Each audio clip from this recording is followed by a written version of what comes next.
Masa jabatan Jenderal Andika Perkasa sebagai Panglima TNI tersisa kurang dari 1 bulan lagi. Andika akan memasuki masa pensiun pada 21 Desember 2022. Nah, Presiden Jokowi ini juga sudah punya kandidat pengganti orang nomor 1 di tubuh TNI ini, untuk kemudian diserahkan ke DPR. Nah, sambil menunggu nama yang definitif, ada baiknya coba kita kilas balik dulu, pernah ada kasakusuk apa ya di jabatan Panglima TNI?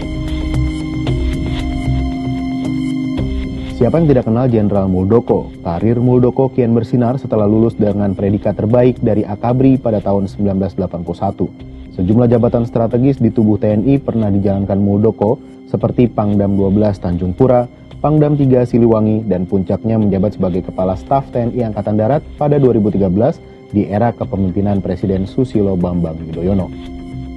Muldoko mulai mengemban tugas sebagai Panglima TNI pada 2013 hingga 2015. Nah, menariknya, usai pensiun dari dunia militer, Muldoko justru memutuskan terjun ke pentas politik praktis.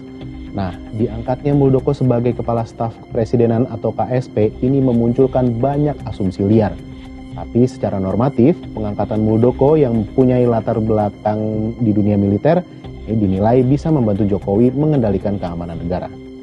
Kedekatan dengan Jokowi mulai terlihat saat Muldoko ditunjuk sebagai perwakilan keluarga Jokowi pada pernikahan sang putri Kahiyang Ayu dengan Bobi Nasution pada 2017. Penunjukan ini sempat menimbulkan tanda tanya. Meski begitu, Muldoko menepis adanya muatan politis dari penunjukannya di hajat keluarga Jokowi tersebut. Pengganti Muldoko ini juga menarik untuk diulas. Ya, dia adalah Jenderal Gatot Nurmantio. Perjalanannya sebagai Panglima TNI bisa dibilang kurang begitu mulus. Buah pemikirannya tak jarang kontroversial, sampai akhirnya pada 2017, Presiden Jokowi memutuskan untuk mencopot Gatot dari jabatannya sebagai Panglima TNI. Karir Gatot Nurmantio di militer awalnya terbilang cemerlang. Gatot merupakan lulusan Akmil Angkatan 1982. Gatot hidup dari keluarga yang berlatar belakang militer. Ayahnya, Letkol Infantri Suwantio, pernah menjabat sebagai Komandan Kodam 13 Merdeka Sulawesi Utara. Gatot pun pernah menjadi Komandan Korem Surya Kencana dan Panglima Kodam Brawijaya. Karirnya terus menanjak hingga menjadi Gubernur Akmil tahun 2010. Kemudian pada tahun 2014, Gatot dipercaya sebagai Kepala Staf Angkatan Darat. Puncak karirnya yaitu menjadi Panglima TNI pada usia 55 tahun, menggantikan Jenderal Muldoko yang memasuki masa purna bakti. Ia menjadi Panglima ke-16 TNI yang dilantik Presiden Joko Widodo di Istana Negara, Jakarta pada Rabu 8 Juli 2015. Jenderal Gatot Nurmantio diberhentikan secara hormat dari jabatannya sebagai Panglima TNI pada 2017. Nah, pemberhentian ini ditandai dengan dilantiknya Marsikal Hadi Cahyanto sebagai Panglima TNI oleh Jokowi. Gatot menyebut pemberhentiannya terkait dengan polemik instruksi pemutaran film G30 SPKI. Namun, Kepala Staf Kepresidenan saat itu Muldoko menyebut bahwa itu hanya sebagai pendapat subjektif Gatot yang belum tentu sesuai dengan pertimbangan Presiden Joko Widodo.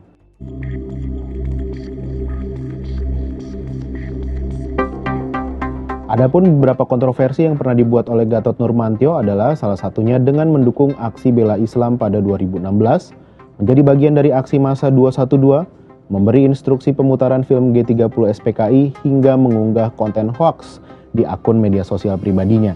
Gatot juga menilai profesionalitas TNI bukan hanya tanggung jawab TNI, melainkan tanggung jawab semua elemen bangsa. Pernyataan ini dianggap banyak pihak sebagai upaya merendahkan derajat TNI. Hal terakhir, masih lekat dalam ingatan kita, beberapa waktu yang lalu santer beredar kabar soal ketidakharmonisan hubungan antara Panglima TNI Jenderal Andika Perkasa dengan Kepala Staf Angkatan Darat Jenderal Dudung Abdurrahman.